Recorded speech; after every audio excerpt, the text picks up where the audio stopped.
I feel it is necessary for all of us to take responsibility from time to time. It's a healthy exercise for the mind. We learn things each time we try. It is up to us the lessons we walk away with. In this particular relationship, I seem to always be the one who took the blame. It is extremely difficult for a child to comprehend a concept such as that.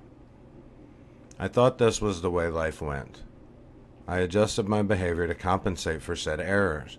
I would approach my parents again, and I would be incorrect yet again. It took me years to realize it was a method by my parents to break me down to bare bones psychologically so I could be rebuilt as an emotional slave. They didn't set out to do this intentionally, of course. It was a product of their shared mental disorder. So often the mind will do things to protect ourselves that we aren't even aware of. Unfortunately, they didn't realize any error in their behavior. They were only enabled to do it more because they felt as if they were succeeding. The product was two human beings manifested in their children that live with a lifetime of PTSD due to their parents' inability to see anything beyond their normal emotional needs.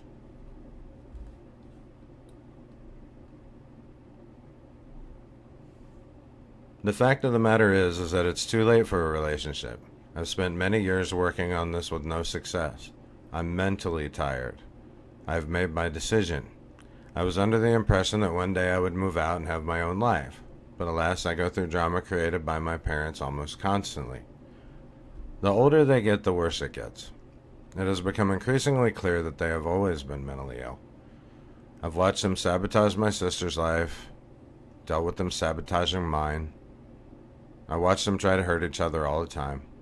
My sister and I have always been in the middle. That being said, it may be possible to rekindle a relationship with your daughter because she's so forgiving with people.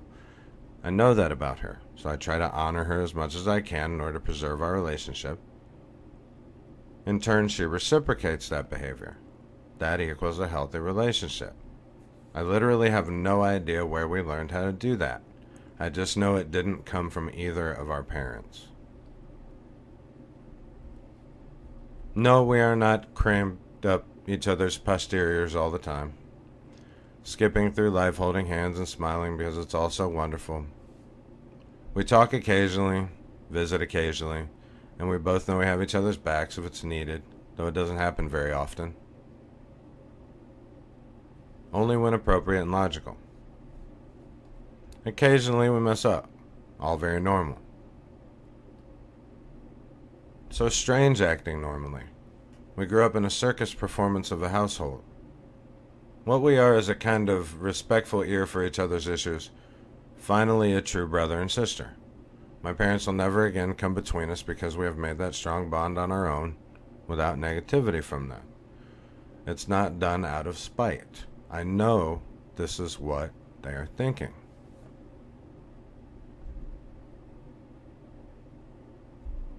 I did not write this with any hope to have my family in my life again. That chapter's over and long overdue. I did it for a final and personal affirmation to myself.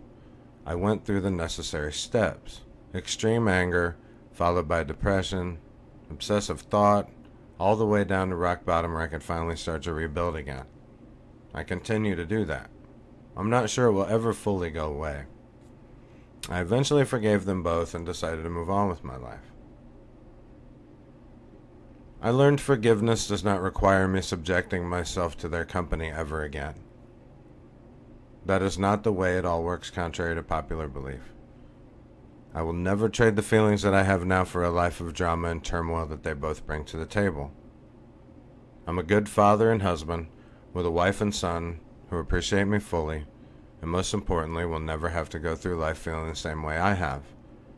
They will never have to look in the mirror and see a failure, a fat piece of worthless meat, and then spend most of their lives trying to see something good.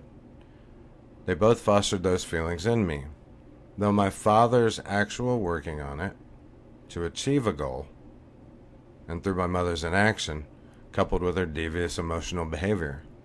Maybe at some point my mother would have talked sense into my father. Possibly my father could have changed his ways on his own.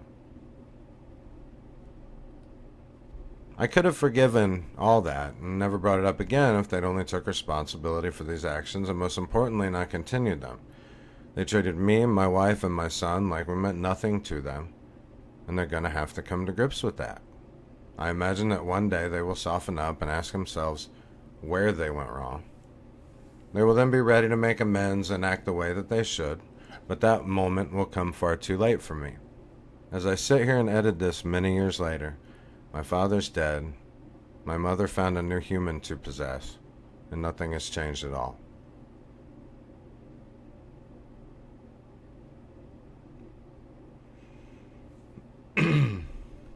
So, more of the same crap always, of course.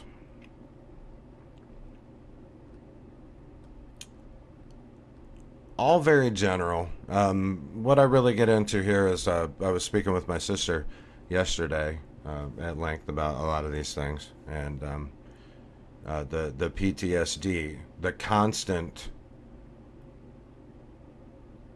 when you're learning how to navigate life, the constant hounding by my parents, the constant mixed signals. The biggest thing with my father was he used to purposefully trap you into a situation where you had to be taught something, and then he would abuse you and, call you names and yell at you and really, really be super mean to you. I think he would have a bad day, and that would make him feel better. As a male, I don't know about females, but as a male, I can kind of relate to that. I've always had this uncanny knack of putting myself in somebody else's shoes, being able to actually, in my mind, kind of feel that.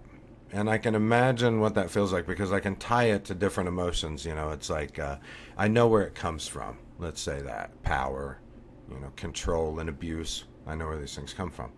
So the closest I can get is Dad used to do that. He used to do it a lot to me. It was the male thing with me. So he would ask me to help him fix something. It would be a private thing, and it was like getting the hell beat out of you. Your mind. You'd go to work on a car. When I'd hear that when I was young, Dad needed help holding a piece of wood or doing working on the car.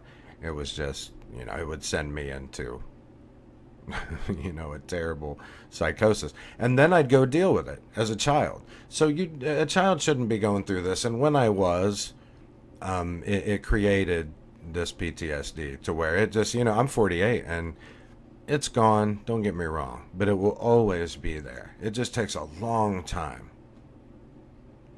Too late for a relationship. It's funny that when I wrote this, I was saying that it was too late for a relationship, and I had actually probably been estranged from them 10 times after this. It was just all that yo-yo with them. But really, it's always just me kind of standing up. I'm hoping that my mom had read this, which she hadn't. And that's also, I'm sure she hadn't. I sent it to her one time, and I'm sure she hadn't.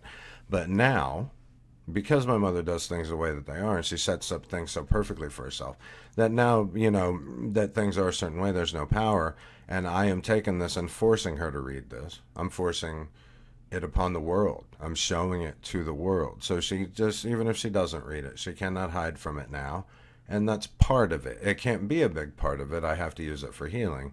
But that is a very large part of it. Me and my sister have a really, really good relationship. And like I said, my mom hates that. My sister was here last night. She went out door dashing with me, and we just talked, and it was fine. Everything's just very normal with my sister. One thing I mentioned to her yesterday is just, she's the last person in the universe that's ever going to know this the same way that I do, that we both know it the same way. There isn't no one else. There's might people can see it from the outside looking in, but they will never know that. But my life was inundated with my parents not changing and no hope of change. If you went up to my parents and said, hey, I'm really upset and we're going to change, they would never allude to changing in the future, changing now. You were wrong. That was it. You were the underling. Goodbye. So just full of negative toxicity. And like I always say, remember with your own children, if you can remember something from your childhood that was bad, just do not do it.